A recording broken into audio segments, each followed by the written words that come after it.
ባለፈው ሳምንት ትምህርታችንን ያቆምነው ስለ ዮሴፍ አንዳንድ ነገሮችን የተነጋገረን ነበረ። የተወሰኑ ነገሮችን እጨምርላችኋለሁ ብያችሁ ስለነበረ ስለ ዮሴፍ የሆነ ነገር እንነጋገርና ቀጥሎ እንግዲህ ወደ ሁለተኛው መጽሐፍ የምናልፍ ይሆናል ማለት ነው። ስለ ዮሴፍ ትንሽ እንጨምር። ዮሴፍ ማን ነው ከተባለ ስለ ዮሴፍ የምንነጋገረው እስራኤላውያን ወደ ግብጽ የወረዱበት ምክንያት ምን እንደሆነ ግልጽ እንዲሆንልን ነው እንጂ ታሪክ ለመተረክ አስበን አይደለም። ግልጽ ነው። ጥሩ። ዮሴፍ ማለት ምን ማለት ነው ከተባለ ገበገባኒ ብያቸዋለሁ። አመት ድገመኝ ማለት ነው። ያዕቆብ 13 ልጆች ነበሩት። ከ13ቱ ልጆች መካከል አንደኛው ልጁ ዮሴፍ ነው። 12ቱ ወንዶች ሲሆኑ አንዷ ሴት ናት። ሴቷ ዲና ትባላለች። በኩራቸው ሮቤል ነው።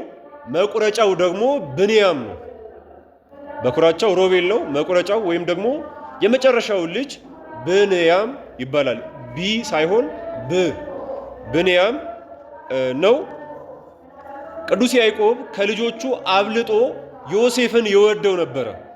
ከልጆቹ አብልጦ ዮሴፍን ይወደው የነበረው ለምንድን ነው ከተባለ ቢያንስ 4 ምክንያቶችን መጥቀስ ይቻላል። አንደኛ ከልጆቹ አብልጦ ይወደው የነበረው ለምንድን ነው ከተባለ ከሚወዳት ከራሄል ስለወለደው ነው። ከሚወዳት ከራሄል የወለደው ስለሆነ የራሄል ሽታ እያለ በጣም ከልጆቹ አብልጦ ይወደው ነበረ። ይሄ መጀመሪያው ምክንያቱ ነው። ሁለተኛ ዮሴፍን ያዕቆብ ከልጆቹ አብልጦ ይወደው የነበረው ለምንድን ነው ከተባለ በእርግና ስለወለደው ነው። በስተርጅናው ባረጀበት ሰዓት የወለደው ስለሆነ ዮሴፍን ከልጆቹ አብልጦ ይወደው ነበረ።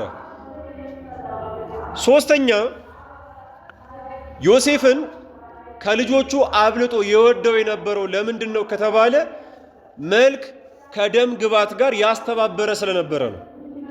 መልክ ከደም ግባት ጋር ውጫዊ ውበት ብቻ ሳይሆን ውሳጣዊ ውበትም ጭምር ያለው ስለሆነ ከልጆቹ አብልጦ ይወደው ነበረ። ስለዚህ ሶስተኛ መልክ ከደም ግባት ጋር ያስተባበረ ስለሆነ ነው። አራተኛ ከልጆቹ አብልጦ ይወደው የነበረው ለምንድን ነው ከተባለ ቅን ታዛዥ ስለነበረ ነው። ቅንና ምን ስለነበረ? ታዛዥ ስለነበረ ከልጆቹ አብልጦ ይወደው ነበረ። ከልጆቹ አብልጦ ይወደውም ስለነበረ ለሌሎቹ ያላደረገውን 4 ህብር ያለው ልብስን ለዮሴፍ ገዝቶ አለበሰው። በዚህ ምክንያት ወንድሞቹ ቀኑበት። ይሄ መጀመሪያው ቅናት ነው። ዮሴፍ ህልም የሚያይ አባት ነበረ። ዮሴፍ 2 ህልም አይቷል። በጥቅል ስንመለከት ህልምን በተመለከተ ዮሴፍ 2 ህልም አይቷል። 3 ህልሞችን ተርጉሟል። ስንት ህልም አይቷል? አረ ስንት ህልም አይቷል? 2። ስንት ተርጉሟል? 3 ተርጉሟል። 3 ተርጉሟል። ዮሴፍ የዋ ስለነበረ 2ቱንም ህልም ሲያልም ለወንድሞቹ እየሄደ ይነግራቸው ነበረ እና ስለ ህልም ምክንያት በእኛ ላይ ልትነግስብን ነው ብለው ቀኑበት። ለአባቱ ሄዶ ሲነግረው ልጄ ሆይ ህልም አለምኩ አትበል ብሎ መክሮት ነበረ። ነገር ግን ዮሴፍ ያየውን ህልም በየዋህነት እየሄደ ለወንድሞቹ ይነግራቸው ነበረ። በዚህ ምክንያት ወንድሞቹ ጠሉት። ከዚህ በኋላ ያለውን እንዴት እንደሆነ መጽሐፍ ቅዱስ አይነግረንም። የዮሴፍን ነገር የሚነግረን 17 ዓመት በሞላው ጊዜ ነው። ስንት ዓመት? 17 ዓመት። 17 ዓመት በሞላው ጊዜ ከወንድሙ ከብንያም ጋር ይጫወት ነበረ። እየተጫወተ ባለበት ሰዓት ላይ አባቱ ጠራው። ልጅ ያለው አቤት። አንድ ቦታ ልልክ ነበረ። እሺ አባቴ ምንድነው አለው። ወንድሞች ከብት ለመጠበቅ በዱር ናቸውና እባክህን ምሳቸውን ይዘህላቸው ሂድ አለው። እሺ አባቴ ምን ገዶኝ አለው። የነሱን ምሳ ተሸክሞ ረጅም መንገድ በእግሩ መጓዝ ጀመረ። ቅርብ አይደለም፣ ሩቅ ነው። ትራንስፖርት የለም፣ የሚራመደው በእግሩ ነው። ለራሱ ስንቅ አልያዘም፣ የወንድሞቹን ብቻ ነው ስንቅ የያዘው። ስለዚህ ረሃብ አለ። እነዚህ ሁሉ ድካሙና የፀሐይ ሐሩሩ ቃጠሎ ረሃቡ ሳይበግሩት ለወንድሞቹ ምግባቸውን ለማድረስ ተጓዘ። ከተጓዘ በኋላ አሉበት ከተባለበት ቦታ ሲደርስ ወንድሞቹን አጣቸው። በጣም ደክሞታል፣ ርቦታል። በዛው ልክ ደግሞ ወንድሞቹን አጥቷቸዋል። ግራ ገብቶት በሐዘን ውስጥ ሆኖ ከአንድ ዛፍ ስር ካለች ድንጋይ ቁጭ አለ። ቁጭ ማለት ብቻ አይደለም፣ ስቅስቅ ብሎ ማልቀስ ጀመረ። በዚህ ሰዓት ላይ መልአከ እግዚአብሔር በሰው አምሳል ተመስሎ ዮሴፍ አለው። አቤት አለ። ለምንድን ነው የምታለቅሰው አለው። ወንድሞቼ ጠፍተውብኝ አለው። ወንድሞችህማ ወደ ዶታይን እንሂድ ሲባባሉ ሰምቻቸዋለሁ እኮ አለው።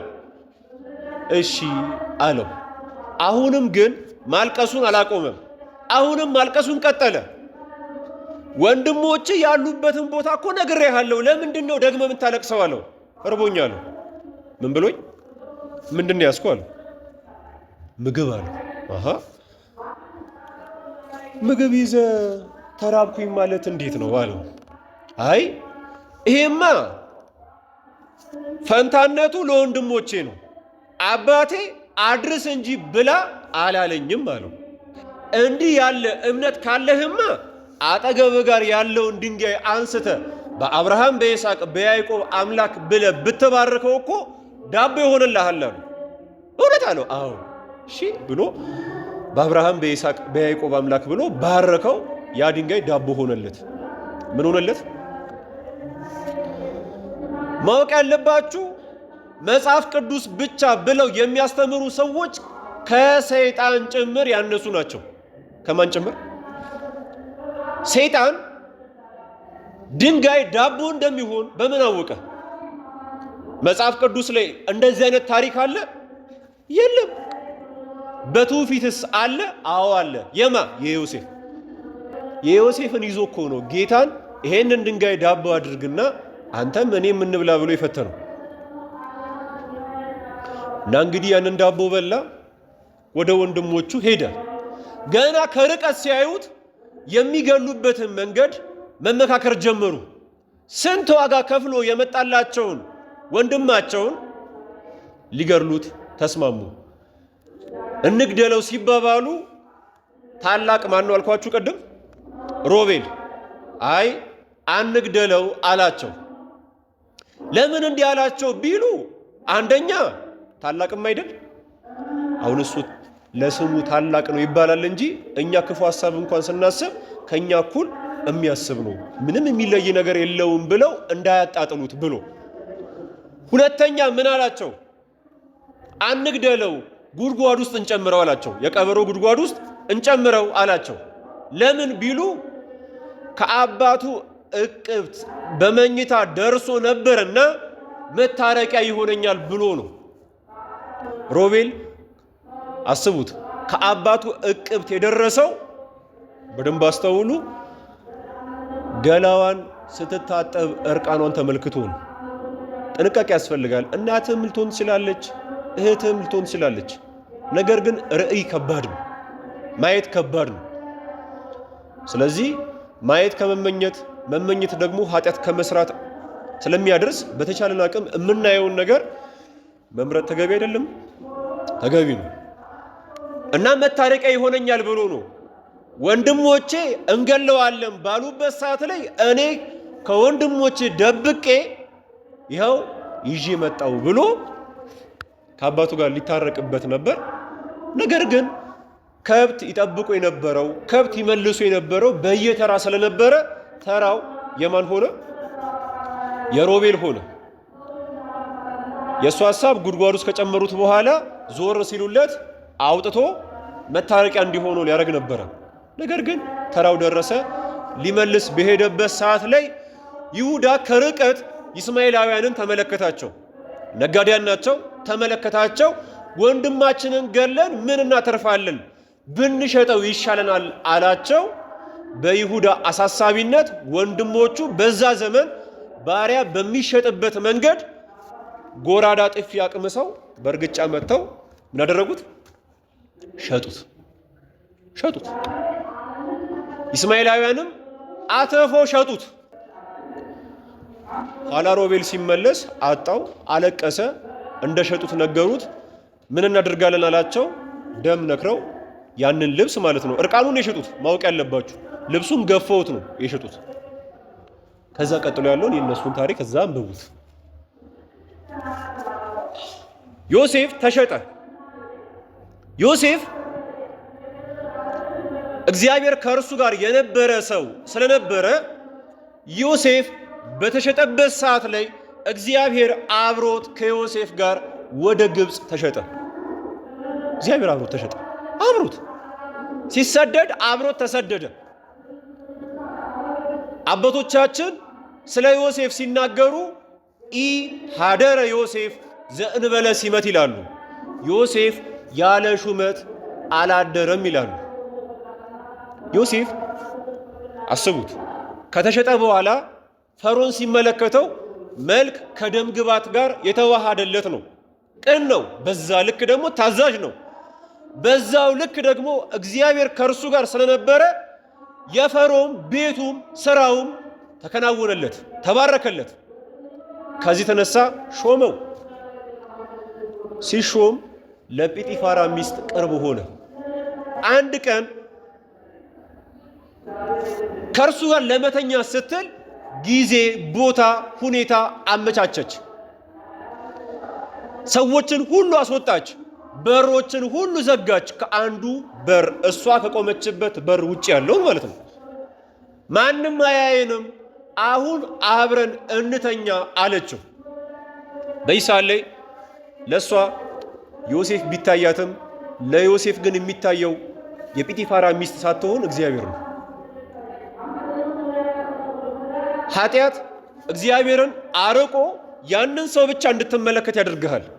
ያንን ሰው ብቻ እንድትመለከት ማወቅ ያለባችሁ፣ ለእናንተ አጋር የሚሆናችሁ ሰው እግዚአብሔርን የሚጋርድባችሁ ከሆነ እሱ አጋር አይደለም። ምን አይደለም? አጋር አይደለም። የትዳር አጋራችሁ ሊሆን አይችልም።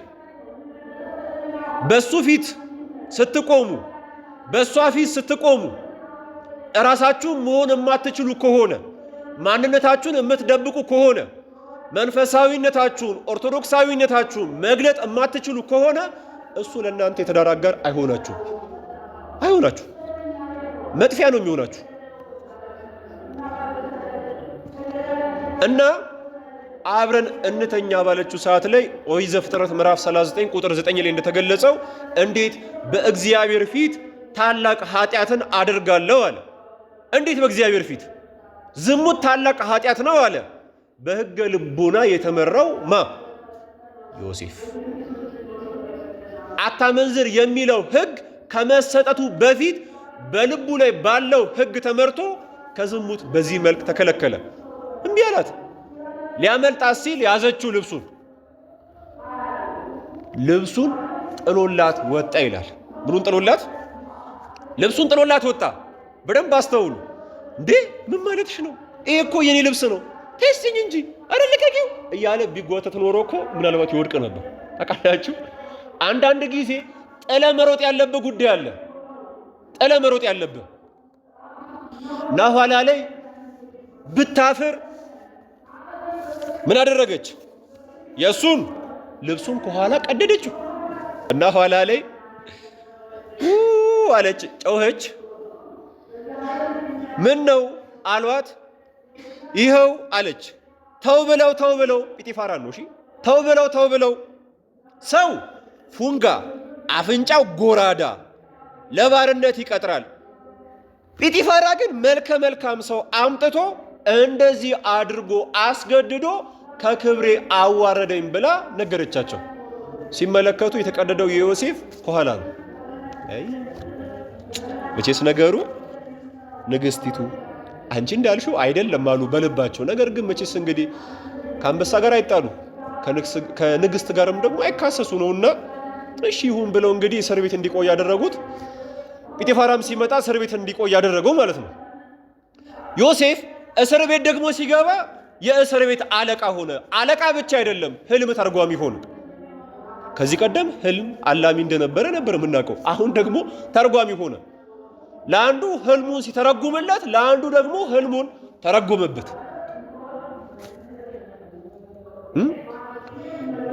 ለአንዱ ህልሙ ለህይወት እንደሆነ ሲነግረው፣ ለአንዱ ደግሞ ህልሙ ሞት እንደሆነ ነገረው። ለህይወት የሆነለትን ሰው እባክህን ስትወጣ አስታውሰኝ አለው። በይሳለ ላይ ዮሴፍ እግዚአብሔርን ሳይሆን ሰውን ተስፋ በማድረጉ ምክንያት ያ ሰው ሳያስታውሰው 2 ዓመት እስር ቤት ቆየ። በሰው ላይ ተስፋ ስናደርግ እግዚአብሔር የሚመጣበት ጊዜ እንዲረዝም እናደርጋለን። ልክ እንደ ዮሴፍ ማለት ነው። ይህ ዮሴፍ ታሪክ ግን ቅዱስ ጳውሎስ እንደተናገረው ነገር ሁሉ ለበጎ እንዲደረግ እናውቃለን ያለው ቃል የሚገለጽበት ህይወት ነው። ይህ ጥቅስ ይህ መልእክት የሚያስረዳው የዮሴፍን ታሪክ ነው። ያያችሁ ነው። አሁን ደግሞ ህልም ተርጓሚ ሆነ። ለምንድን ነው ሁሉ ነገር ውስጥ የሚያልፈው የሚለውን ነገር የምታውቁት መጨረሻ ላይ ነው። ኋላ ላይ ፈርዖን ምን አለመ? ህልም አለመ፣ ተጨነቀ። መጀመሪያ 7 ወፋፍራም ላሞች ሲወጡ ያያል። ቀጥሎ ደግሞ 7 ከሲታ ላሞች ሲወጡ ያያል። ቀጫጭን የሆኑ ላሞች ማለት ነው። ከዛ ኋላ ላይ ቀጫጭኖቹ 7ቱ ላሞች ወፋፍራሞቹን 7ቱን ላሞች ሲውጧቸው ተመለከተ። ያስጨንቃል? አያስጨንቅም? በጣም ነው የሚያስጨንቀው። ስላላየ ነው እና ተጨነቀ፣ ግራ ገባው። እሱ የሚበላውን የሚበሉ፣ እሱ የሚጠጣውን የሚጠጡ፣ ያማረውን የሚለብሱ፣ ካማረው የሚተኙ፣ ህልም የሚፈቱ ነበሩ። መቼስ ጠየቃቸው፣ መፍታት አልቻሉ። በይሳለ ላይ ህልሙን የተረጎመለት ሰው ዮሴፍን በዛን ጊዜ አስታወሰውና እኔ እኮ እስር ቤት ሳለሁ እኮ እንዲህ ብሎ ተርጉሞልኝ ነበረ፣ ይኸው ተደረገልኝ አለው። አሃ እንደዛ ከሆነማ አምጡት አላቸው። መጣ፣ ተረጎመለት። ንጉሥ ሆይ አለው፣ ህልምን የሚፈታ እግዚአብሔር የገለጠለት አይደለምን አለው። በይሳለ ላይ ምን አደረገ? ህልምን ከመተርጎሙ አስቀድሞ አምልኮቱን ተናገረ። ህልምንም የሚተረጉመው እግዚአብሔር ያደረበት ሰው እንደሆነ ተናገረ። እግዚአብሔር መልካሙን አድርጎልሃል። መጀመሪያ ላይ የሚሆነው የጥጋብ ጊዜ ነው። 7 የጥጋብ ጊዜ ይኖራል። ቀጥሎ ደግሞ 7 የረሃብ ዘመን ይሆናል። 7 ዓመት ማለት ነው። 7 ዓመት የጥጋብ፣ 7 ዓመት የረሃብ ማለት ነው። ስለዚህ ንጉሥ ሆይ ጥሩ ብልሃተኛ ሰው አብጅና አዘጋጅና እህልን ይሰብስብ፣ ለክፉ ቀን እህልን ያከማች አለ። አሃ ካንተ በላይ ብልህ ሰው ከየት ይገኛል ብሎ ሾመ። አስቡ፣ ሁለተኛ ሹም ሆነ ማለት ነው። ሁለተኛ ሹም ሆነ። ምን ያክል ክብር እንዳገኘ ተመልከቱት። እና እንደውም ዝሙት ንግስቲቱን ባሪያ ሲያደርጋት ባሪያውን ንጽህና ምን አደረገው? ንጉስ አደረገው። በቃ ሁለተኛ ንጉስ አደረገው።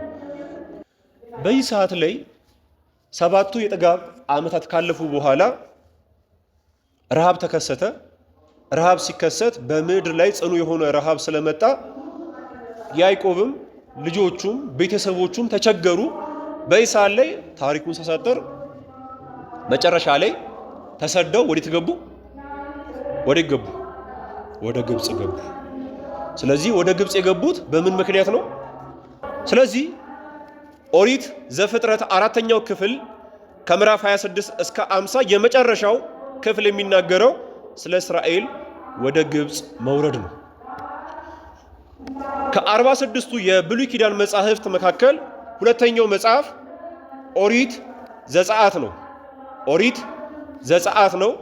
የስሙን ትርጉም ስንመለከት ጸአት ማለት መውጣት ማለት ነው። ዘጸአት ጸአት ማለት መውጣት ማለት ነው። ዘጸአት ማለት የመውጣት ማለት ነው። ዘጸአት የሚለው ቃል የግዕዝ ቃል ሲሆን ትርጉሙ የመውጣት ማለት ነው። ኦሪት ዘጸአት ማለት ደግሞ የመውጣት ሕግ ማለት ነው። የምን ሕግ? ጸአት ምንድን ነው? ዘጸአት ኦሪት ዘጸአት የመውጣት ሕግ ማለት ነው። በግሪክ ፔንታቲዩክ ከሚባሉ መጻሕፍት መካከል አንዱ ነው ኦሪት ዘጸአት። ፔንታ ማለት በግሪክ 5 ማለት ነው። ቲዩክ ማለት ስክሮል ወይም ቡክ ወይም ደግሞ ጥቅል ማለት ነው፣ መጽሐፍ ማለት ነው። ስለዚህ ከአምስቱ መጻሕፍት ወይም በግሪክ ፔንታቲዩክ ከሚባሉት መጻሕፍት መካከል አንዱ ኦሪት ዘጸአት ነው። ሰባው ሊቃናት የመጽሐፉን ይዘት በመመልከት ኤክሶደስ በማለት ሰይመውታል። ኤክሶደስ በማለት ሰይመውታል። ይዘቱን ስንመለከት ኦሪት ዘጸአት እስራኤል ከግብፅ መውጣታቸውን የሚናገር መጽሐፍ ነው። እስራኤል ከግብፅ መውጣታቸውን የሚናገር መጽሐፍ ነው። ኦሪት ዘጸአት የእስራኤል ሕዝብ ተከታይ ክፍል ነው። የእስራኤል ሕዝብ ተከታይ ክፍል ነው። የኦሪት ዘፍጥረት ተከታይ ክፍል ነው። ነገር ግን አሁን ተከታይ ክፍል ብለን ገለጽን እንጂ በመካከሉ የብዙ ዘመን ልዩነት አለ። ቢያንስ በትንሹ የ215 ዓመት ልዩነት አለ። ግልጽ ነው። በኦሪት ዘፍጥረትና በኦሪት ዘጸአት መጻሕፍት መካከል የዘመን ልዩነት አለ። የዘመን ልዩነት አለ። ቢያንስ በትንሹ የስንት ዓመት? የ215 ዓመት። እስራኤላውያን በግብፅ የኖሩት ለ430 ዘመን ነው። 215 ዓመቱን በክብር ተከብረው ኖረዋል። ምክንያቱም ዮሴፍ ያደረገላቸው ነገር ስላለ ማለት ነው ለግብፃውያን። 215 ዓመቱን ደግሞ በባርነት የኖሩት በባርነት ነው የኖሩት። ኦሪት ዘጸአት መዳን በሰው ጥረት ብቻ እንደማይሆን እና ለመዳን የእግዚአብሔር ታዳጊነት እንደሚያስፈልግ የሚያሳይ መጽሐፍ ነው። እስራኤላውያን ከግብፅ ባርነት ነፃ የወጡት በራሳቸው ጥረት፣ በአቅማቸው፣ በጉልበታቸው አይደለም። ስለዚህ መዳን በሰው ጥረት ብቻ ሳይሆን በእግዚአብሔር ቸርነት ጭምር፣ በእግዚአብሔር ታዳጊነት ጭምር እንደሆነ የሚያስረዳ መጽሐፍ ነው ማለት ነው። በስጋም ሆነ በነፍስ መዳን የሚቻለው በሰው ጥረት ብቻ አይደለም። በራስ ተጋድሎ፣ በራስ ሃይማኖት ብቻ አይደለም። ወይም የቀና ሃይማኖትን የጸና ምግባርን በመያዝ ብቻ አይደለም። መዳን የሚገኘው የእግዚአብሔር ቸርነት ሲታከልበት ነው። ምን ሲታከልበት ነው? የእግዚአብሔር ቸርነት ሲታከልበት ነው። ስለዚህ ክርስቲያን የጸና ሃይማኖት የቀና ምግባር ስላለው ድኛለሁ ብሎ አይኩራራም ማለት ነው። ለምን? መዳን የማን ቸርነት ጭምር ስለሚያስፈልገው፣ የእግዚአብሔር ቸርነት ጭምር ስለሚያስፈልገው። ኦሪት ዘጸአት የባርነትንና የነፃነትን ምንነት የሚያሳይ መጽሐፍ ነው። የባርነትንና የነፃነትን ምንነት የሚያሳይ መጽሐፍ ነው። ባርነት ምን እንደሆነ፣ ግዞት ምን እንደሆነ፣ በዛው ልክ ደግሞ ነፃነት ምን ያክል ዋጋ እንዳለው የሚያሳይ መጽሐፍ ነው። ኦሪት ዘፍጥረት ከዚህ ቀደም እንደነገርኳችሁ የስነ ፍጥረትን መፈጠር በመናገር ይጀምርና ስለ እስራኤል ወደ ግብፅ መግባት በመናገር ይደመድማል፣ ይጨርሳል። ኦሪት ዘጸአት ደግሞ በግብፅ በእስራኤላውያን ላይ የደረሰውን ግፍ በመናገር ይጀምርና የእግዚአብሔር ክብር ድንኳኑን እንደሞላው በመናገር ይፈጽማል። በዚህ መልክ ነው የሚፈጽመው። መጀመሪያውና መጨረሻውን እናንተ መመልከት ትችላላችሁ። በተጨማሪ ኦሪት ዘጸአት የእስራኤላውያንን በድንቅ ተአምራት ከግብፅ ከባርነት በእግዚአብሔር ኃይል መውጣታቸውንና ወደ ከናን ያደረጉትን ጉዞ ይተርካል ማለት ነው። ይዘቱ ይሄን ይመስላል። ዓላማው ምንድን ነው የሚለውን እንመልከት። የኦሪት ዘጸአት ዓላማው አንደኛ በገፋዕያን ላይ የተደረገውን ፍትሐ እግዚአብሔር፣ በገፊዎች ላይ የተደረገውን የእግዚአብሔር ፍርድ እና በተገፉት ላይ ለግፉአን የተደረገውን ነፃነት መተረክ ነው። በገፋዕያን ላይ ሲል በማን ላይ ማለቱ ነው? በማን ላይ? በገፋዕያን እያልኩ በሚገፉት ሲል እነማንን ነው? በግብፃውያን ላይ ማለት ነው። በግብፃውያን ላይ የተደረገውን ፍትሐ እግዚአብሔር የእግዚአብሔር ፍርድ እና በተገፉት ወይም ለግፉአን ደግሞ የሚባሉት እነማን ናቸው? እስራኤላውያን። ለእስራኤላውያን ደግሞ የተሰጠውን ነፃነት መተረክ ነው። ሁለተኛ የኦሪት ሕግ በሶስት ክፍል ተከፍሎ እንደተሰጣቸው እንደተነገረ ይናገራል። የኦሪት ሕግ በሶስት ክፍል ተከፍሎ እንደተሰጣቸው ወይም እንደተነገረ መግለጽ ነው። ዓላማው እነዚህ ሁለቱ ናቸው። የመጀመሪያው ክፍል በደብረ ሲና የተሰጣቸው ነው። ይኸውም በኦሪት ዘጸአትና በኦሪት ዘሌዋውያን ላይ ይገኛል። የመጀመሪያው ክፍል የተሰጣቸው በደብረ ሲና ነው። የሚገኘው ደግሞ በኦሪት ዘጸአትና በኦሪት ዘሌዋውያን ነው። በኦሪት ዘጸአትና በኦሪት ዘሌዋውያን ላይ የተጻፈ ነው። ሁለተኛው ክፍል በምድረ በዳ የተሰጣቸው ነው ወይም በምድረ በዳ የተነገረ ነው። ይህም የሚገኘው በኦሪት ዘሁልቁ ላይ ነው። በኦሪት ዘሁልቁ ውስጥ ተመዝግቦ ይገኛል። ሁለተኛው ክፍል በምድረ በዳ የተሰጣቸው የተነገረ ነው። የሚገኘው ደግሞ ወይም ደግሞ የተጻፈው በኦሪት ዘሁልቁ ላይ ነው። በኦሪት ዘሁልቁ ላይ ነው። ሶስተኛው ክፍል ደግሞ በሞዓብ ምድረ በዳ የተሰጠ ነው። በሞዓብ ምድረ በዳ የተሰጠ ሲሆን ይኸው በኦሪት ዘዳግም ላይ ተመዝግቦ የሚገኝ ነው። ሶስተኛው ክፍል በሞዓብ ምድረ በዳ የተሰጠ ሲሆን እርሱም በኦሪት ዘዳግም የሚገኘው ነው ወይም በዘዳግም የሚገኘው ነው።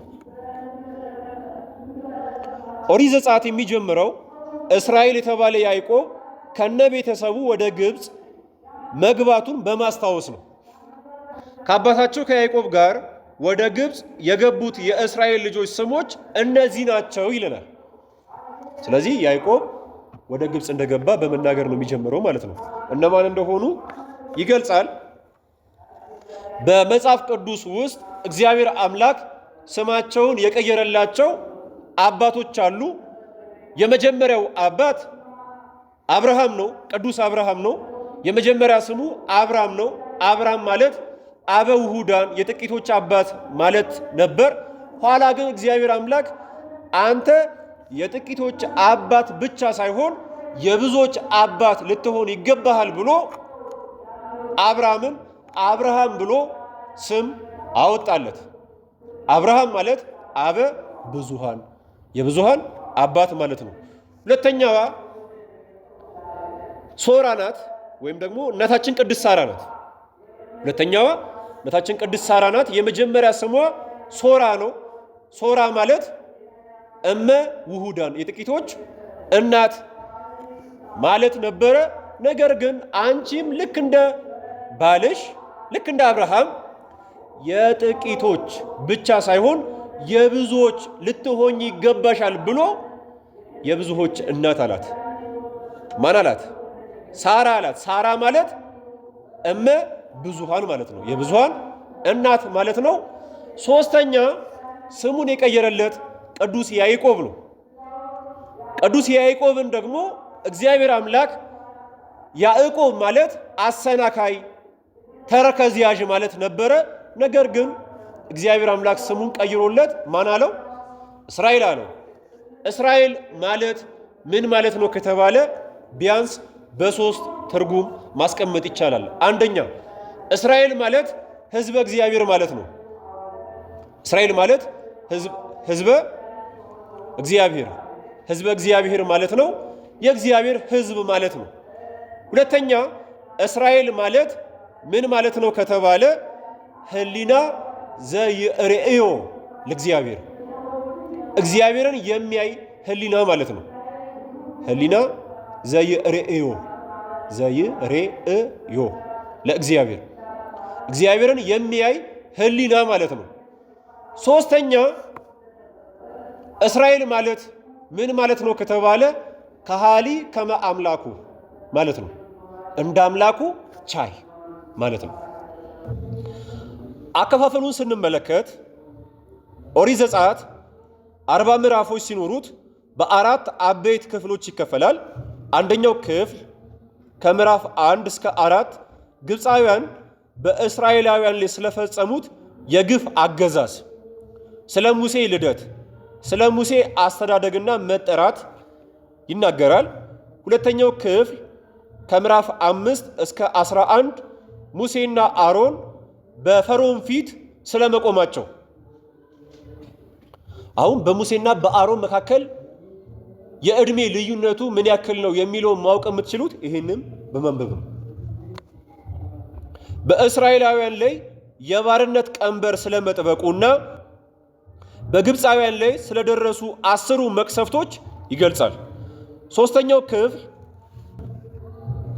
ክፍል ከምዕራፍ 12 እስከ 15 ስለ እስራኤል ከግብፅ መውጣት፣ እስራኤል ቀይ ባህርን መሻገራቸውን፣ ስለ ግብፃውያን መስጠምና ስለ እስራኤል የምስጋና መዝሙር ይናገራል። አራተኛው ክፍል ደግሞ ከምዕራፍ 16 እስከ 40 ለእስራኤላውያን መና ከሰማይ እንደወረደላቸው፣ ውሃ ከአለት ላይ እንደፈለቀላቸው፣ የሙሴ በሲና ሕግን መቀበል፣ የእስራኤል ጣዖት ማምለክ መቀጣትና የቃል ኪዳኑ ሕግ እንደገና ስለ መምጣቱ እናገኛለን ማለት ነው። ከብሉይ ኪዳን 46ቱ መጻሕፍት መካከል ሶስተኛው መጽሐፍ ኦሪት ዘሌዋውያን ነው። ኦሪት ዘሌዋውያን ሌዋውያን ሊያደርጉት የሚገባውን ስርዓት የሚናገር መጽሐፍ ነው። ምን የሚናገር መጽሐፍ ነው? ሌዋውያን ሊያደርጉት የሚገባውን ስርዓት የሚናገር መጽሐፍ ነው።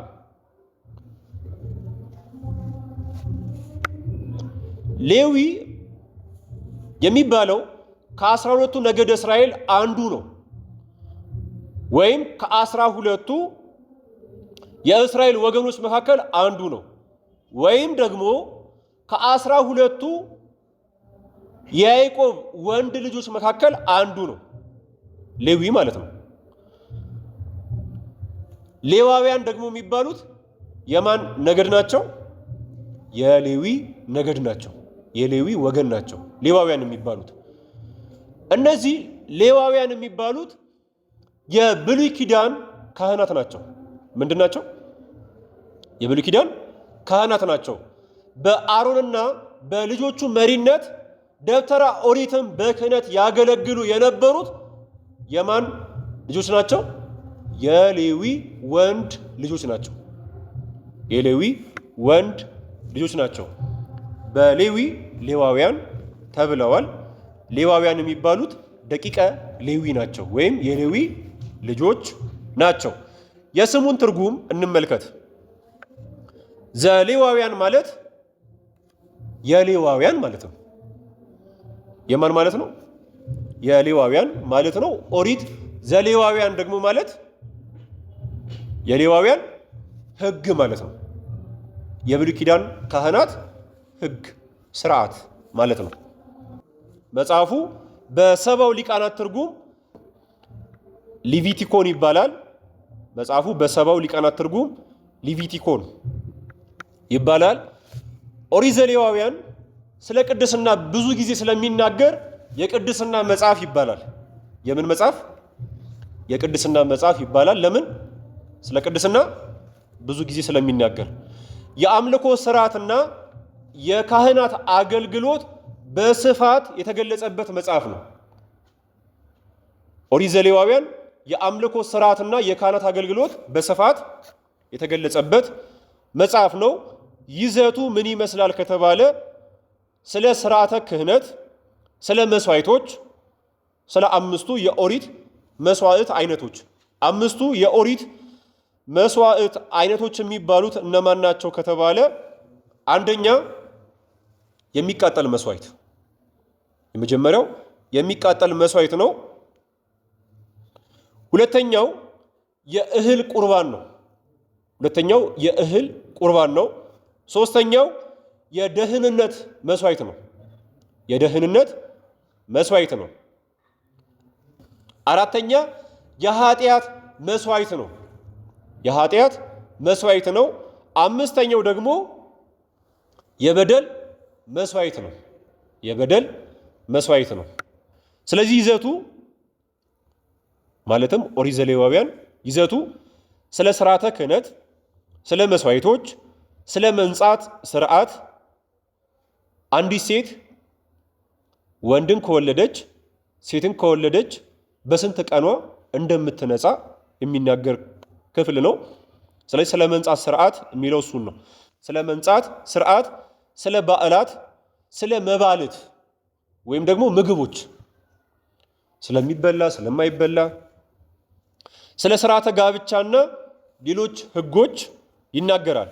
አከፋፈሉ ኦሪት ዘሌዋውያን 27 ምዕራፎች ሲኖሩት በአራት አበይት ክፍሎች ይከፈላል።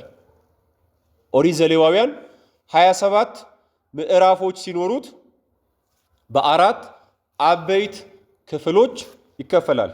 አንደኛው ክፍል ከምዕራፍ 1 እስከ 10 ስለ መስዋዕት፣ ስለ ስርዓተ ክህነት ይናገራል። ሁለተኛው ክፍል ደግሞ ከምዕራፍ 11 እስከ 16 ስለ መባልት እና ስለ መንጻት ይናገራል። ስለ ምግቦችና ስለ መንጻት ይናገራል። ሶስተኛው ክፍል ደግሞ ከምዕራፍ 17 እስከ 22 ስለ ጋብቻ፣ ስለ ካህናት ይናገራል። ከዘመድ ጋር መጋባት እንደማይገባ፣ ሰው ከእንስሳ ጋር ሩካቤ መፈጸም እንደሌለበት፣ የተመሳሳይ ጾታ ሩካቤ ፈጽሞ እንደማይፈቀድ እንደዚህ አይነት ነገሮችን ይናገራል። አራተኛው ክፍል ደግሞ ከምዕራፍ 23 እስከ 27 ስለ ሕግጋተ እግዚአብሔርና ስለ በዓላተ እስራኤል ይናገራል። በዓሎቹ እርግጥ ነው የእግዚአብሔር በዓል ናቸው፣ እግዚአብሔርን የሚያከብሩባቸው በዓል ናቸው። ነገር ግን ኋላ ላይ በዓሎቻችሁን ጠልቻለሁ ይላል። ለምን? የእግዚአብሔርን በዓል የሚያከብሩት እንደማን ፈቃድ ነው? እንደ ራሳቸው ፈቃድ ስለሆነ። ስለዚህ ስለ ሕግጋተ እግዚአብሔርና ስለ በዓላተ እስራኤል ይናገራል። ከብሉይ ኪዳን 46 መጻሕፍት መካከል አራተኛው መጽሐፍ ኦሪት ዘሁልቁ ነው። ኦሪት ዘሁልቁ ነው። ሁልቁ በግዕዝ ቁጥር ማለት ነው። ዘሁልቁ ማለት ነው የቁጥር ማለት ነው። ኦሪት ዘሁልቁ ደግሞ ማለት የቁጥር ሕግ ማለት ነው። የቁጥር ሕግ ማለት ነው። ሰባው ሊቃናት ይህንን መጽሐፍ አሬስሞስ የሚል ርዕስ ሰጥተውታል። አሬስሞስ የሚል ርዕስ ሰጥተውታል። ይዘቱ ኦሪት ዘሁልቁ የእስራኤልን ቁጥር የሚናገር መጽሐፍ ነው። የእስራኤልን ቁጥር ወይም ቁጥር የሚናገር መጽሐፍ ነው። መጽሐፉ ኦሪት ዘሁልቁ የተባለበት ምክንያት ምንድን ነው ከተባለ እስራኤል ከግብፅ ወጥተው በምድረ በዳ ሳሉ 2 ጊዜ መቆጠራቸውን ስለሚናገር ነው። ስለ እስራኤል መቆጠር የሚናገር መጽሐፍ ስለሆነ ማን ተብሏል? ኦሪት ዘሁልቁ ተብሏል ማለት ነው። 2 ጊዜ የተፈጸመው የሕዝብ ቆጠራ አንደኛ በሲና ነው። ምዕራፍ 1 ላይ ይገኛል። የመጀመሪያው ቆጠራ በሲና ይገኛል። የመጀመሪያው ቆጠራ በሲና ነው ቦታው። የሚገኘው ደግሞ ኦሪት ዘሁልቁ ምዕራፍ 1 ላይ ነው። ሁለተኛው ቆጠራ በሞአብ ሜዳ ነው። ቦታው በሞአብ ሜዳ ነው። ምዕራፍ 26 ላይ ይገኛል። ምዕራፍ 26 ላይ ይገኛል። መጽሐፉ ከ20 ዓመት ጀምሮ ከዚያም በላይ የሆነ እስራኤላዊ ሁሉ ከኢያሱና ከካሌብ በቀር ወደ ተስፋዋ ሀገር ወይም ምድር እንዳይገባ በእግዚአብሔር መወሰኑን ይናገራል። ይሄንን ባጭር እናንብበው። ኦሪት ዘኍልቍ ምዕራፍ 14 ከቁጥር 29 እስከ 30። ኦሪት ዘኍልቍ ምዕራፍ 14 ከቁጥር 29 እስከ 30። በድኖቻችሁ በዚህ ምድረ በዳ ይወድቃሉ፣ ስጋችሁ ማለት ነው። የተቆጠራችሁ ሁሉ እንደ ቁጥራችሁ ከ20 ዓመት ጀምሮ ከዚያም በላይ የሆነ ሁሉ እናንተ ያጉረመረማችሁብኝ ከዮፎኒ ልጅ ከካሌብና ከነዌ ልጅ ከኢያሱ በቀር በእርሷ አስቀምጣችሁ ዘንድ እጄን ዘርግቼ ወደ ማልሁላችሁ ምድር በእውነት እናንተ አትገቡ። በአጠቃላይ ኦሪት ዘኍልቍ እስራኤላውያን በሲና ምድረ በዳ የሕዝብ ቆጠራ ካካሄዱበት ጀምሮ ለ38 ዓመታት ያህል በምድረ በዳ ያደረጉትን የጉዞ ታሪክ ያስረዳል። አከፋፈሉ ምን ይመስላል ከተባለ ኦሪት ዘኍልቍ 36 ምዕራፎች ሲኖሩት በአራት አበይት ክፍሎች ይከፈላል። አንደኛው ክፍል ከምዕራፍ 1 እስከ 10 በሲና ሰፍረው ሳለ መቆጠራቸውንና ጉዞ እንደጀመሩ ይናገራል። ሁለተኛው ክፍል ከምዕራፍ 11 እስከ 12 ከሲና ተራራ እስከ ቃዴስ ድረስ ያደረጉትን ጉዞ፣ ሊቀ ነቢያት ሙሴ ኢትዮጵያዊቷን በማግባቱ አሮንና ማርያም ስላሙት መቀጣታቸውን፣ ሶስተኛው ክፍል ከምዕራፍ 13 እስከ 25 ስለ 12ቱ ሰላዮች የ40 ቀኑን መንገድ 40 ዓመት መጓዛቸውንና መቀጣታቸውን። እንደውም ይሄንን በደንብ እንዲረዳላችሁ የምትፈልጉ ከሆነ ካርታውን ተመልከቱት፣ እንዴት ሲቅበዘበዙ እንደነበረ። የ40 ቀን መንገድ እኮ ነው 40 ዓመት የተጓዙት፣ 40 ቀን የሚፈጅ። አራተኛው ክፍል ከምዕራፍ 26 እስከ 36 ስለ ሁለተኛው የሕዝብ ቆጠራ፣ ወደ ከናን ለመግባት ስለመዘጋጀታቸው እና ሕዝቡ ስለሚካፈለው ርስት ይናገራል። ከብሉይ ኪዳን 46 መጻሕፍት መካከል አምስተኛው መጽሐፍ ኦሪት ዘዳግም ነው። ኦሪት ዘዳግም ነው። ኦሪት ዘዳግም በእስራኤል የነገሰ ንጉሥ ለራሱ በመጽሐፍ እንዲጽፈው ከእርሱ ጋር እንዲሆንና ዕድሜውን ሁሉ ያንብበው የተባለ መጽሐፍ ነው። ልድገመው እንዴ? ኦሪት ዘዳግም በእስራኤል የነገሰ ንጉሥ ለራሱ በመጽሐፍ እንዲጽፈው ከእርሱ ጋር እንዲኖር እና ዕድሜውን ሁሉ ያንብበው የተባለ መጽሐፍ ነው። ምን መጽሐፍ? ኦሪት ዘዳግም። ይሄንን ኦሪት ዘዳግም ምዕራፍ 17 ከቁጥር 18 እስከ 19 ያለውን ማንበብ ትችላላችሁ። ምዕራፍ 17 ከቁጥር 18 እስከ 19 ለሚያዝም ይመቻል። ይመቻል። የስሙን ትርጉም እንመልከት። ዘዳግም ማለት የተደገመ ማለት ነው። ኦሪት ዘዳግም ማለት የተደገመ ሕግ ማለት ነው። በኦሪት ዘጸአት፣ በኦሪት ዘሌዋውያን፣ በኦሪት ዘኍልቍ ያሉትን ሕግጋትና ትእዛዛትን በስብከት መልክ የሚደግማቸው መጽሐፍ ስለሆነ ማን ተብሏል? ኦሪት ዘዳግም ተብሏል። ይህ ስያሜ የተወሰደው ያ ማለት ኦሪት ዘዳግም የሚለው ስያሜ የተወሰደው ከዚሁ መጽሐፍ ምዕራፍ 17 ከቁጥር 18 ላይ ከሚገኘው ነው። ምን ይላል? ዳግመ ኦሪት ይላል። ምን ይላል? ዳግመ ኦሪት። ዳግመ ኦሪት ወይም ሁለተኛው ሕግ ወይም ደግሞ ዳግም ሕግ ይላል ማለት ነው። በዕብራይስጥ ኦሪት ዘዳግም ሚሽናህ ተብሎ ይጠራል። ሚሽናህ ተብሎ ይጠራል። ይህም ዘዳግም ሕግ ማለት ነው። ሁለተኛ ሕግ ማለት ነው። ይዘቱ በኦሪት ዘጸአት፣ በኦሪት ዘሌዋውያን እና በኦሪት ዘሁልቁ የቀረቡትን ሕግጋትና ትእዛዛትን በስብከት መልክ መድገም ነው። ኦሪት ዘዳግም በዮርዳኖስ ማዶ ባለች በሞዓብ ምድር ሙሴ ለሕዝበ እስራኤል የተናገረው ነው። ይዘቱን ስንመለከት ከ40 ዓመታት የምድረ በዳ ጉዞ መጨረሻ ላይ እግዚአብሔር በሙሴ በኩል ሕዝበ እስራኤልን የተናገረው ቃል ነው።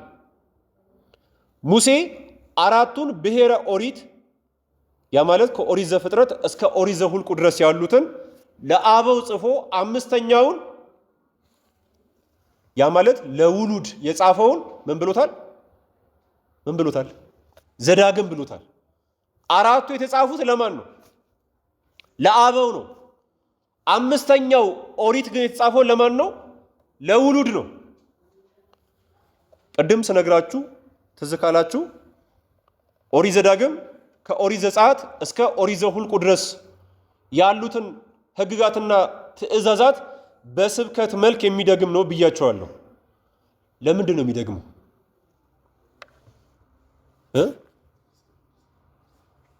እሱ ነው።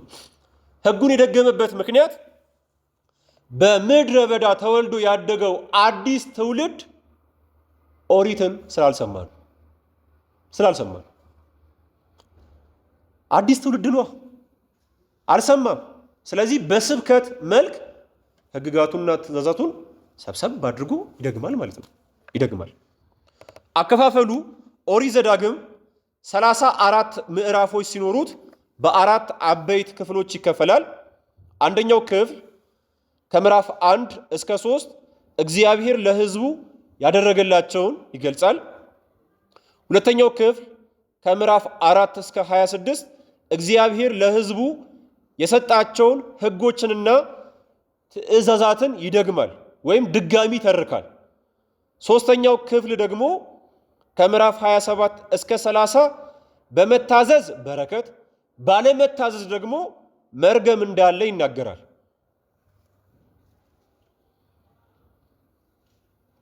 አራተኛው ክፍል ደግሞ ከምዕራፍ 31 እስከ 34 ኢያሱ በሙሴ ስለመተካቱ የሙሴ የመጨረሻ ምክርና ቡራኬ፣ ሙሴ ስላቀረበው መዝሙር እና ስለ ሙሴ እረፍት ይገልጻል ማለት ነው። ማጠቃለያ ኦሪት የተጻፈው በ3843 ዓመተ ዓለም ወይም በ1657 ቅድመ ልደተ ክርስቶስ ነው። ኦሪት የተጻፈው በ3843 ዓመተ ዓለም በ1657 ቅድመ ልደተ ክርስቶስ ነው። የተጻፉትም ሕግ በተሰጠበት ዘመን አካባቢ ነው። ከዚህ ቀደም ነግሬያቸዋለሁ። ጸሐፊያቸው ማን ነው? ሊቀ ነቢያት ቅዱስ ሙሴ ነው። ኦሪት በውስጡ 9 ነገሮች አሉበት። ስንት ነገሮች? 9 ነገሮች አሉበት። አንደኛ ስም ወይም ምስክር አለበት። ስም ስላችሁ ስም ግልጽ ነው፣ ግዕዝ ነው። ስም አለበት። ስም ግልጽ ነው። ምስክር አለበት። ስም ወይም ምስክር የሚለው ስማ እስራኤል አሃዱ ውእቱ እግዚአብሔር አምላክከ የሚለው ስም የሚለው ወይም ደግሞ ምስክር የሚለው የእግዚአብሔር አንድነትን መመስከርን ነው። ይመሰክራል አይደል? እስራኤል ሆይ ስማ እግዚአብሔር አምላክ ስንት ነው ይላል። አንድ ነው ብሎ ይመሰክራል። ስለዚህ አንደኛ ስም ወይም ምስክር አለበት። ሁለተኛ ትእዛዝ አለበት። ትእዛዝ አለበት። ትእዛዝ የሚለው ይሄንን ስሩ፣ ይሄንን አትስሩ የሚለው ነው። ይሄንን አድርጉ፣ ይሄንን አታድርጉ የሚለው ነው። ስለዚህ ሁለተኛ ምን አለበት? ትእዛዝ አለበት። ሶስተኛ አኮቴተ እግዚአብሔር አለበት። የእግዚአብሔር ምስጋና አለበት። አኮቴተ እግዚአብሔር ወይም የእግዚአብሔር ምስጋና አለበት። አኮቴተ እግዚአብሔር የሚለው እንደ ሙሴ እንደ ማርያም እህተ ሙሴ እንደ ዲቦራ ያለውን ነው። ዲቦራ እግዚአብሔርን ያመሰገነችበት ምስጋና አለ የለም? አለ። አንብቡ። እንደገና ሙሴ ያመሰገነበት ምስጋና አለ። ጸሎተ ሙሴ የሚባለው ጸሎተ ማርያም እህተ ሙሴ እሱም አለ። እሱን እናንተ አንብቧቸው። ስለዚህ አኮቴተ እግዚአብሔር የሚለው እንደ ሙሴ እንደ ማርያም እህተ ሙሴ እንደ ዲቦራ ያለው ነው። አራተኛ ነገራተ እግዚአብሔር አለበት። ነገራተ እግዚአብሔር አለበት። የእግዚአብሔርን ነገር የሚናገር ነገር በውስጡ አለበት። ነገራተ እግዚአብሔር የሚለው ወነበቦ ያለው ነው። ወነበቦ እያለ ያስቀመጠው በግዕዙ እነሱ ነገራተ እግዚአብሔርን የሚናገሩ ናቸው። አምስተኛ ኦሪት ተግሳጽ አለበት። ኦሪት ተግሳጽ አለበት። ተግሳጽ ላለፈው ለምን አደረክ ብሎ መቅጣት ነው። ለምን እንዲያደረክ ብሎ መቅጣት ነው። ቅጣት አለበት። ተግሳጽ አለበት። ስድስተኛ ምዕዳን አለበት። ምን አለበት? ምዕዳን ደግሞ የሚባለው ለሚመጣው እንዲህ አታድርግ ብሎ መምከር ነው። እንዲህ አታድርጉ እሺ ብሎ መምከር አለበት። ስለዚህ ስድስተኛ ምዕዳን አለበት። ሰባተኛ ኦሪት ጥበብ ስጋዊ አለበት። ምን አለበት? ጥበብ ስጋዊ አለበት። ጥበብ ስጋዊ የሚለው ረሱ፣ ቆፍሩ፣ ጻፉ፣ ደጉሱ፣ ቤት ስሩ፣ አጠርጠሩ የሚል ነገር አለው አይደል? እንደዚህ አይነት ነገሮችን ትናገራለችና ይህን የመሰለ ሁሉ ነገር ስላለባት ኦሪት ጥበብ ስጋዊ አለበት። ስምንተኛ ጥበብ መንፈሳዊ አለበት። ጥበብ መንፈሳዊ የሚለው ጾም፣ ጸሎት፣ ቃለ እግዚአብሔር ነው። ጾም፣ ጸሎት፣ ቃለ እግዚአብሔር ነው። ሊቀ ነቢያት ቅዱስ ሙሴ 10ቱን ቃላተ ኦሪት የተቀበለው ስንት ቀን ጾሞ ነው? 40 ቀንና 40 ሌሊት ጾሞ ነው። ኢያሱስ ይጠብቀው የነበረው ሙሴን እየበላ ነው? አይደለም። እሱም 40 ቀን 40 ሌሊት ጾሞ ነው ይጠብቀው የነበረው። አስቡት። 9ኛ ኦሪት ትንቢት አለበት። ኦሪት ዘዳግም ምዕራፍ 18 ከቁጥር 15 ኦሪት ዘዳግም ምዕራፍ 18 ከቁጥር 15 እንደኔ ያለ ነቢይ ያስነሳልሃል እርሱንም ስሙት ይላል። እንደማን ያለ ነቢይ? እንደኔ ያለ ነቢይ ያስነሳልሃል ይላል። ኦሪት ዘዳግም ምዕራፍ 18 ከቁጥር 15 ይሄንን ይዘው ነው አንዳንዶች ክርስቶስን ማን ይሉት የነበረው? አቤት ሙሴ ይሉት የነበረው እኮ ለዛ እኮ ነው። እንደኔ ያለ ነቢይ ያስነሳልሃል ስለሚል ማለት ነው። ቅዱስ ዮሐንስ አፈወርቅ እንዲህ ይላል፣ ይደሎ ለዚያ ያነብብ ቅድመ ይስክር ስሞ ለባለ መጽሐፍ ወእምዝ ያንብብ ወይምሃር ይላል። አንድ ሰው አንድም መጽሐፍ ከማንበቡና ከመተርጎሙ አስቀድሞ የጸሐፊው ስም ማን እንደሆነ፣ ታሪኩ ምን እንደሆነ፣ ማንነቱ ምን እንደሆነ ያስታውስ ይላል። ያንብብ፣ ይጠይቅ ይላል። ቃል በቃል የግዕዙን እንተርጉሞ የሚያነብ ሰው አስቀድሞ የደራሲውን ስምና ታሪክ ማወቅ ከዚያም በኋላ ማንበብና መተርጎም ይገባል ይላል። የአምስቱ መጻሕፍት ጸሐፊ ማን ነው? ሊቀ ነቢያት ቅዱስ ሙሴ ነው። ሙሴ ማን ነው? እስኪ እንመልከት። ቅዱስ ሙሴ ከአብርሃም 7ኛ ትውልድ ነው። አብርሃም፣ ይስሐቅ፣ ያዕቆብ፣ ሌዊ፣ ቀዓት፣ እንበረም፣ ሙሴ። ስለዚህ ስንተኛው ትውልድ ነው? አብርሃም፣ ይስሐቅ፣ ያዕቆብ፣ ሌዊ፣ ቀዓት፣ እንበረም፣ ሙሴ።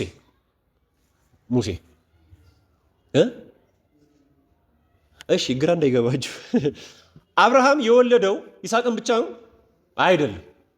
ሌላ ልጅም ወልዷል። ነገር ግን ሙሴ የተወለደው በኢስማኤል በኩል አይደለም። የተወለደው በማን በኩል ነው? በይስሐቅ በኩል ነው። ይስሐቅ ያዕቆብን ብቻ አይደለም የወለደው፣ ኤሳውንም ወልዷል። ነገር ግን ሙሴ የተወለደው በኤሳው በኩል ሳይሆን በማን በኩል ነው? በያዕቆብ በኩል ነው። ያዕቆብ ሌዊን ብቻ አልወለደም፣ ሌሎች ልጆችንም ወልዷል። ነገር ግን ሙሴ የተወለደው በሌዊ በኩል ነው። ግልጽ ነው? አሁን ግልጽ እየሆነ ነው። ግልጽ ነው። ስለዚህ ሌዊ ደግሞ ቀዓትን ይወልዳል። በቀዓት በኩል ደግሞ ማን ይገኛል? እንበረም ይገኛል። እንበረም እንግዲህ የማን አባት ነው? የሙሴ አባት ነው። ስለዚህ እሱ ደግሞ ሙሴን ይወልዳል ማለት ነው። ሙሴ ነገዱ ከሌዊ ነው። ነገዱ ከሌዊ ነው። አባቱ እንበረም ይባላል። እናቱ ዮካብድ ትባላለች። እናቱ ማን ትባላለች? ዮካብድ ትባላለች። ሁለቱም ከነገደ ሌዊ ናቸው። ሁለቱም ከካህናት ወገን ናቸው። ቅዱስ ሙሴ በቤተ ክርስቲያን ልደቱ ነሐሴ 13 ይከበራል። ነሐሴ 13 ይከበራል። የተወለደው ሙሴ እስራኤል በግብፅ በባርነት በነበሩበት ጊዜ ይልቁንም ደግሞ ወንዶች ወደ ባህር ይጣሉ በነበሩበት ጊዜ ነው። ሙሴ ስሙ ማን ነው? ግራ ገባቸዋ። ወላጆቹ ያወጡለት ስም ማን ነው? ወላጆቹ ያወጡለት ስም እኮ አይደለም እኮ ሙሴ። ወላጆቹ ያወጡለት ስም ምልክአም ይባላል። ማን ይባላል? ምልክአም ይባላል። ፊቱ እንደ መልአክ ያበራ ስለነበረ ምልክአም አሉት። ምልክአም ማለት ፊቱ ገጹ መልአክ የሚመስል ማለት ነው። አንድም መልአክ እግዚአብሔር መልእክተኛ እንደ ማለት ነው። እና ሲወለድ ፊቱ ገጽታው ያበራ ስለነበረ ገጽ የሚባለው ይሄ አይደለ? ከአንገት በላይ ያለው ከራስ በታች ያለው እነዚህ ይሄ ገጽ ይባላል። ይሄኛው ፊቱ እንደ መልአክ ያበራ ስለነበረ ምልክአም ብለው ስም አወጡለት። አዋላጆቹ አዩት። ፊቱ እንደ መልአክ ያበራ ስለነበረ አዝነው ለ3 ወር ከቤተሰቦቹ ጋር ተባብረው ሸሸጉት። ያማረ የተወደደ ስለሆነ ለ3 ወር ሸሸጉት። ይሄንን በኦሪት ዘጸአት ምዕራፍ 2 ከቁጥር 2 እስከ 3 እናገኛለን። ከዛ በኋላ እንግዲህ እንደማይሆንላቸው ሲረዱ በደንገል አድርጋ ሙሴን ወደ ባህር ጣለችው፣ ወደ አባይ ጣለችው። ይህን ሁሉ ስታደርግ አብራት ማን ነበረች? ታላቅ ለሙሴ እህቱ ማርያም አብራ ነበረች። እና እናትየው እንግዲህ አስቀምጣ ሄደች። ከርቀት ሆና ማን ተከታተል ጀመረች? እህቱ መከታተል ጀመረች። ተርሙት የፈርዖን ልጅ ገላዋን ልታጠብ መጣች። በመጣችበት ሰዓት ላይ ያንን ደንገል ሳጥን ነገር ተመለከተች። ያንን ስትመለከት ወርቅ ሊሆን ይችላል፣ ሀብት ሊሆን ይችላል፣ ነጋዴዎች በመርከብ ሲሄዱ ወርቆባቸው ሊሆን ይችላል፣ ማዕበል ተነስቶባቸው ብላ ወደዛ ቀረብ ብላ ስትመለከት ከወርቅ በላይ የሆነ ልጅን ተመለከተች። እንዳጋጣሚ ሆኖ ሳይሆን እግዚአብሔር ደግሞ የሚያደርግበት ምክንያት ስላለው ተርሙት መካን ነበረች። ምን ነበረች? መካን ነበረች። ማወቅ ያለባችሁ በብሉይ ኪዳን የምናገኛቸው 7 መካን ሴቶች አሉ። ስንት መካን? 7 መካን። ተርሙትን ትተን ማለት ነው። ስለ መጽሐፍ ቅዱሱ መካን ብሎ ስለማይገልጻት ሌሎቹን ግን ስለሚገልጻቸው 7 አሉ። አንደኛ እናታችን ቅድስት ሳራ፣ ሁለተኛ እናታችን ቅድስት ርብቃ፣ ሶስተኛ እናታችን ቅድስት ራሄል፣ አራተኛ እናታችን ቅድስት ሐና የሳሙኤል እናት፣ አምስተኛ ሜልኮል፣ ስድስተኛ የሶምሶን እናት እንትኩይ፣ ሰባተኛ የመጥምቀ መለኮት የቅዱስ ዮሐንስ እናት እናታችን ቅድስት ኤልሳቤጥ። እነዚህ 7 በመጽሐፍ ቅዱስ ውስጥ የምናገኛቸው መካን መውለድ የማይችሉ ሴቶች ነበሩ፣ 6ቱ ወልደዋል። አንዷ ብቻ አልወለደችም። ማን ብቻ? ሜልኮል ብቻ እስክትሞት ድረስ አልወለደችም ተብላለች። ለምን? ባሏ ለእግዚአብሔር ክብር ሲሰጥ ባሏን ስለናቀችው። ከዚህ ተነሳ ማለት ነው። አገኘችው። ከውሃ ስላገኘችው ተርሙት ሙሴ አለችው። ሙሴ ማለት ከውሃ የተገኘ ማለት ነው። ከውሃ የተገኘ ማለት ነው። ከውሃ አገኘው ስትል ሙሴ ብላ ስም አወጣችለት። ኦሪት ዘጸአት ምዕራፍ 2 ቁጥር 10 ላይ እንደተገለጸው ማለት ነው።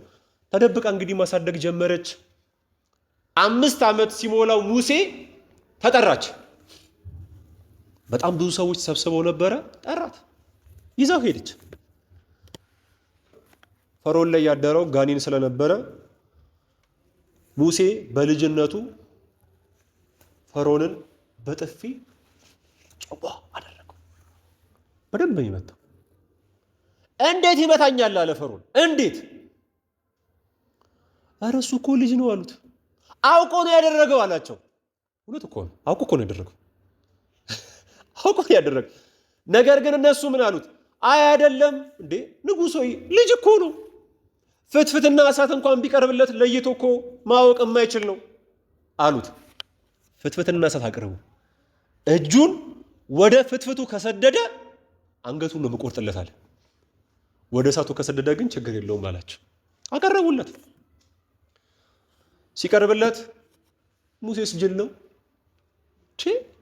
ወደ ፍትፍቱ ሲሰድ ቅዱስ ሚካኤል ረዳቱ አንተ ራስን ታጠፋ ነው ብሎ እጁን ወደዚህ ከዛ ወደ እሳቱ ከተተ፣ ጎረሰው። አፈኮልታፋ ሆኖ ቀረ። አፈኮልታፋ የሆነበት ሚስጥር ይሄ ነው። በ5 ዓመቱ እሳት በመጉረሱ ምክንያት ነው። ከዛ ተወው፣ እዛው አደገ። 40 ዓመት ሲሞላው ወጣ ብሎ መመልከት ጀመረ። ሲመለከት አንድ ቀን ግብፃዊና እስራኤላዊ ሲጣሉ ተመለከታቸው። ምንድነው ብሎ ቀረብ አለ። ለካስ ግብፃዊው እስራኤላዊውን እየገፋው ነው፣ ያለውን ነገር እየነጠቀው ነው። የሚያጠፉት በምንድን ነው? እንዶድ ነው አትሉ? እንዶድ ነው። ሌላ ምን አለ? ማጠቢያ ሳሙና እና እሱን ቀምቶት ነው። በዛ ነው የሚጣሉት። መልስለት አለው። ምን አገባህ? ከፈለኩ አለው ቆዳውን ገፍፌ ደሙን ማጠቢያ ባደርገው ምን ያገባሃል አለ። ምን አገባህ አለው። አንዳንድ ጊዜ ምን አገባ የምትሉትን ሰው ጠንቅቃችሁ ወቁ። ወነጸ ሙሴ ለፌ ወለፌ ይላል መጽሐፍ። ሙሴ ወደ ግራና ወደ ቀኝ ተመለከተ። ማንም እንደሌለ ሲረዳ አንድ ቦክስ ብቻ ገጠሙ። አንድ ቦክስ አሳረፈበት። ሙሴ ክቡደ መዝራዕት ነው፣ እጁ ከባድ ነው። በዚህ ሰዓት ላይ አሁን ከባድ ሚዛን የሚባለው አይደል? በአንድ ቦክስ አሁን የሚገሉ ሰዎች አሉ። ሙሴ በአንድ ቦክስ ነው የገደለው በአንድ ቦክስ። ከዛ ካሸዋ ደባለቀው። ለካ እቺ እስራኤላዊ በጣም ነገረኛ ነች ማለት ነው። አመስጋኝ አማሳኝ እንዲሉ ሄዱ። ለካ ጉዳዩን ተናግሮበታል። ምን ገሏል ብሎ? ግብፃዊ ገሏል ብሎ።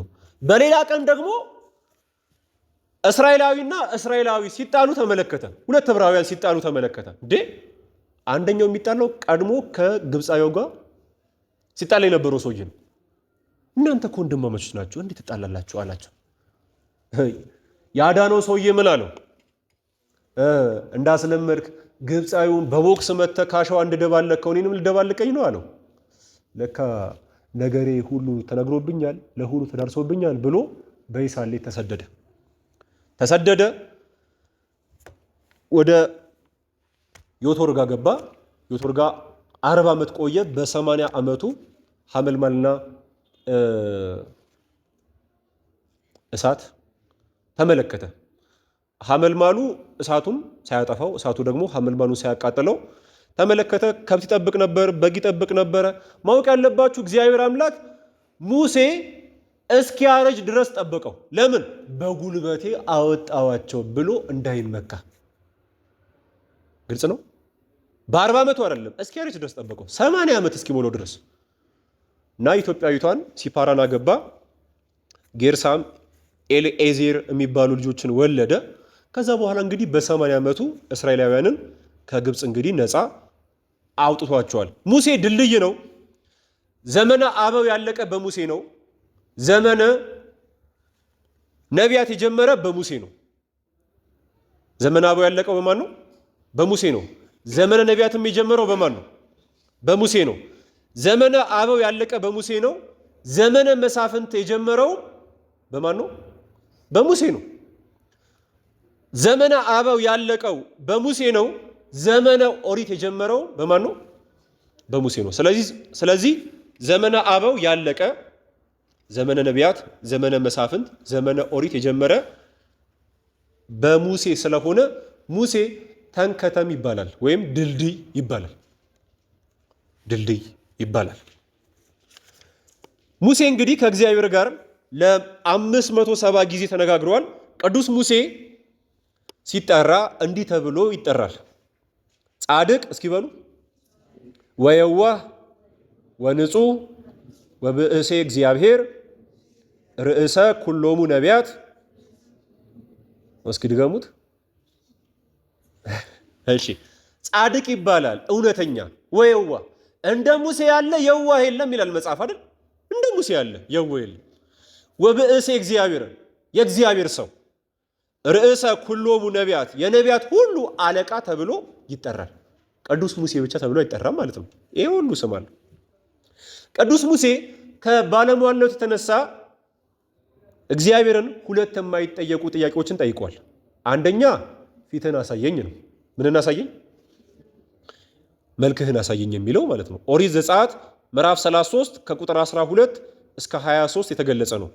ኦሪት ዘጸአት ምዕራፍ 33 ከቁጥር 12 እስከ 23 ነው። ሰው አይቶኝ መቆም አይችልም፣ በህይወት መኖር አይችልምና ልታየኝ አትችልም፣ ነገር ግን ጀርባዬን ታያለህ አለው። በኋላ ዘመን ትመለከተኛለህ ሲለው ነው። ሙሴ ካረፈ በኋላ በስተ መጨረሻ እግዚአብሔር አምላክ እንግዲህ በደብረ ታቦር መልኩን እንዲመለከት አድርጎታል። ሁለተኛ የምሞትበትን ቀን ንገረኝ የሚል ነው። ዓርብ ነው አለ። መች? ዓርብ ነው አለ።